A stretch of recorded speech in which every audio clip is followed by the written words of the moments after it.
Hello বন্ধুরা, কেমন আছেন সবাই? আশা করি সবাই অনেক বেশি ভালো আছেন। গত ভিডিওতে তো দেখিয়েছিলাম যে আমি প্রায় 30টারও বেশি কাঠগোলাপের ডাল হাতে পেয়েছিলাম।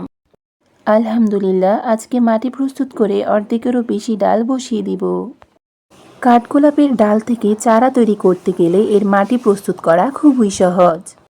সেজন্য তো আমি আপনাদের শুরুতেই দেখিয়ে দিয়েছি। আপনারা 45% বাগানে মাটি নিয়ে নেবেন এবং 30% লাল বালি নিয়ে নেবেন, আর সাথে অবশ্যই 25% ভার্মি কম্পোস্ট বা গোবর সার নিয়ে নেবেন। আপনারা এখন প্রশ্ন করতে পারেন যে মাটির সাথে লাল বালি কেন দিয়েছি। মাটির সাথে লাল বালি দেওয়ার একটা মাত্রই কারণ, মনে রাখবেন যে কোনো গাছের ডাল থেকে চারা তৈরি করতে গেলে লাল বালিটা খুবই উপকারী।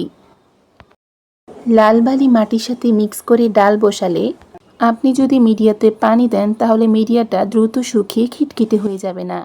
যাই হোক, এখন আসা যাক ফাঙ্গিসাইডের বিষয়ে। আপনাদের হাতের নাগালে যে কোনো ফাঙ্গিসাইডই থাকুক না কেন, আপনারা অবশ্যই মাটি তৈরির ক্ষেত্রে ব্যবহার করে নেবেন।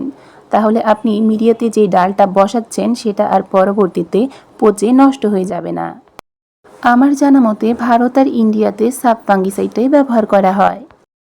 আর আপনি যদি বাংলাদেশি হয়ে থাকেন তাহলে আপনি বেশ কিছু ফাঙ্গিসাইড ব্যবহার করতে পারেন, যেমন ধরুন ম্যানকোজেব, কার্মোমিক্স ব্লু এবং ক্যামোমিক্স। মূলত সকল প্রকার ফাঙ্গিসাইডের মধ্যে দুইটা উপাদান থাকে, 1 ম্যানকোজেব, 2 কার্বেন্ডাজিম। ম্যানকোজেবের কাজ উদ্ভিদের বাহির থেকে ছত্রাকের সাথে লড়াই করা, আর কার্বেন্ডাজিমের কাজ উদ্ভিদের ভেতর থেকে ছত্রাকের সাথে লড়াই করা। যাই হোক, কথা বলতে বলতে আমি আজকে আমার নিজ হাতে তৈরি করা পলিব্যাগগুলোতেই ডালগুলো বসিয়ে নেব, সেজন্য মাটিগুলো পূরণ করে নিচ্ছি। আপনারা হয়তো জানেন যে কাঠগোলাপ একটা সেন্সিটিভ গাছ। মূলত শীতকাল বাদে অন্যান্য সময় এর ডাল থেকে চারা তৈরি করা যায়। এখন যেহেতু বর্ষাকাল, তাই এখন এর ডাল থেকে চারা তৈরি করতে গেলে আপনাকে অবশ্যই কিছু কথা মাথায় রাখতে হবে।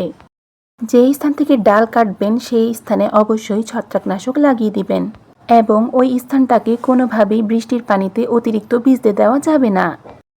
আমি বরাবরই একটা কথা বলে থাকি, আপনার কাছে যদি কোনো রকম রুটিং হরমোন না থাকে তাহলে আপনি অবশ্যই অ্যালোভেরাটা ব্যবহার করতে পারেন। এটা প্রাকৃতিক রুটিং হরমোন হিসেবে অনেকটাই সুপরিচিত। কাঠগোলাপের ডাল মাটিতে বসাতে গেলে কখনোই চেপে চেপে বসাবেন না। কোনো একটা কঞ্চি বা লাঠির সাহায্যে আগে গর্ত করে নেবেন। আপনারা কিন্তু আমার ভিডিও অনেকেই দেখেন ঠিকই, তবে কোনো রকম কোনো প্রশ্ন করেন না। আমি জানি না যে আমার কমেন্ট বক্সে আপনাদের প্রশ্ন আমি কেন দেখি না। আপনারা যদি গাছ সম্পর্কে কোনো প্রশ্ন করার থাকে তাহলে অবশ্যই আমাকে প্রশ্ন করবেন, আমি চেষ্টা করব তার যথাযথ রিপ্লাই দেওয়ার। যাই হোক, এখন আমার সবগুলো ডালই বসানো হয়ে গেছে। সর্বশেষ ফাঙ্গিসাইড মিশ্রিত পানি স্প্রে করে দিব এবং এভাবেই ডাল থেকে চারা তৈরি না হওয়া পর্যন্ত আমি এগুলোকে ছায়াযুক্ত স্থানে রেখে দেব। ধন্যবাদ।